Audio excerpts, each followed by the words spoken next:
大家好，根据互联网上中央电视台女主持人对黄杰夫的披露，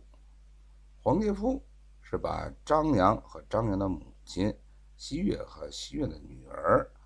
装进微波炉里进行变态凶杀的犯罪分子，或者另有其人。如果有的话，这个人表面上姓肖，但其真实姓名并不姓肖。我们认为他有可能姓邓。同时，我们对黄杰夫面容进行了观察，他像南方人，他嘴唇的水润和新鲜的程度似乎带有一种腥味儿。另外，根据电影《沉默的羔羊》所揭示的那个食人族变态杀人犯的犯罪行为的展示和披露，以及蒋经国指出的拿了铜板买酱油却买了醋，以及西月的母亲周玉珍，她的姐姐和姐夫被周恩来调到航天部门，后来他的周玉珍的姐夫去世，他的姐姐在他的住宅内存在着异常行为，就是他们家他姐姐这个冰箱里的所有的这个食品放在冰箱里，坚决拒绝食用，这一异常现象。我们认为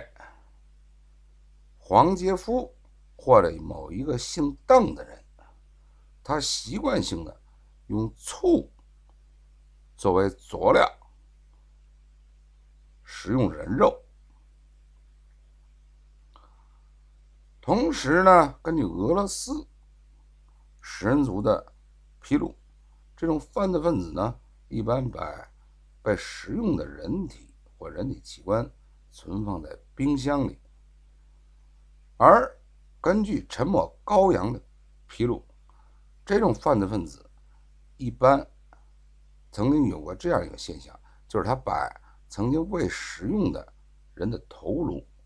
放到了某一个车库中的一辆轿车的后座上。就当时《沉默羔羊》这个电影里头说，那个食人族虽然被关在监狱里，但他却把曾经没有食用的人的头颅放在了一个车库的汽车的后座上。那么我们认为，这个以醋为添加佐料食用人肉的犯罪分子，他一般把人体器官和人肉放置在冰箱中，通过醋作为佐料食用人肉和人体器官。同时呢，根据我们旁边临翠公寓国务院后勤机关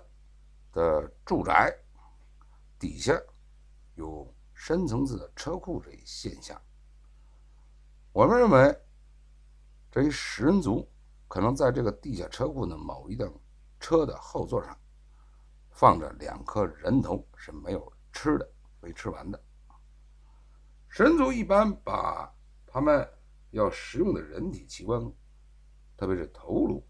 和其他器官，放置在冰箱中，通过醋作为佐料进行食用。那么这个食人族有可能姓黄，或者是什么呢？就是林业大学所在的肖庄那个地方，这个人不姓肖，姓什么呢？姓邓。这就是这个食人族的真相。我估计这个食人族就是当年的周口店人。好，谢谢。